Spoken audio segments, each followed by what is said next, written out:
Hey, this is Dr. Peters with Peters Wellness, Chiropractic and Massage. In this week's quick video, I want to discuss the dangers of high cholesterol medications.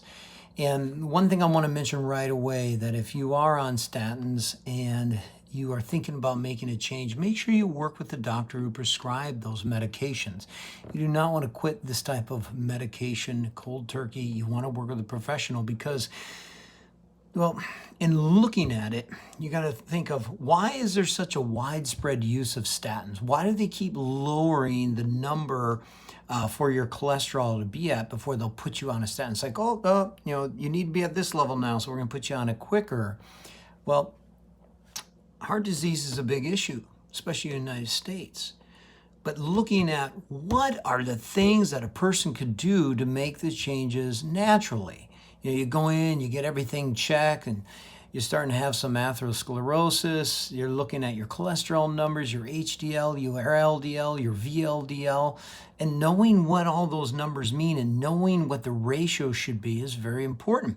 So, Google it, right? Take a look at it. What is the difference between HDL and LDL? Is there such thing as bad cholesterol?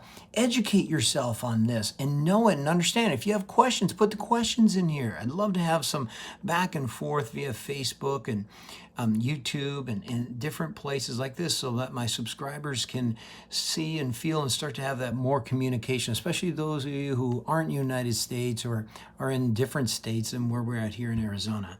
So looking at, I've got my Optimal Health University here. If you haven't checked it out this week, go to the website, check it out. What's really behind the rise in statin use? Well, how about poor diet, right? They talk about the SAD diet or the standard American diet and how bad it really, really is. People eating more and more fast food and just, working more and trying to be busier and trying to fit everything into a day, which it isn't hard. What is it, 168 hours in a week? There's plenty of time to get things done, but sometimes we don't always do it in the most knowledgeable way. So educating ourselves on what we should do dietary-wise. In my book, Pain is Fantastic, I put in there and talked about, protein and veggies and fruit in between. And I got that from a book years ago. It was Bill Phillips, and it was Body for Life. And it was just a great book. I probably read that, I'm going to say right now, what is that? 15, 20 years ago, something like that. And just a book that impacted me. And now it's an old book, but it's still a good book. And so activity. People need to be more active. We spend a lot of time on their phones. Here I am right now on my phone, right? I'm creating this video, but I'm doing it as a positive action to try to help my patients have a better understanding. And so making sure your diet is better. And again, there are so many different fads out there. But remember, they became a fad typically. So just because something doesn't work for one person doesn't mean it won't work for the other person. There's, Eat Right for Your Type. There's that book. There's Protein Power, that old book. And now everyone's talking about, doing fasting and different things. Try different things. And if you're not sure, check with your doctor, your nutritionist, whoever you're working with, your personal trainer. A lot of these people have a lot of knowledge.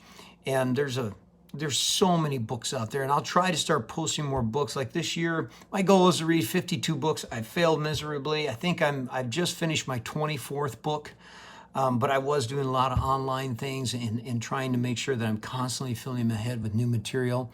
But so focus on getting your diet better. Okay? And if you're not sure what to do on that, start with Eat Right for Your Type. Read that book. Read different books and just go on Amazon and look for different things. Follow some people on YouTube. Follow my material. I'll give more and more information on this.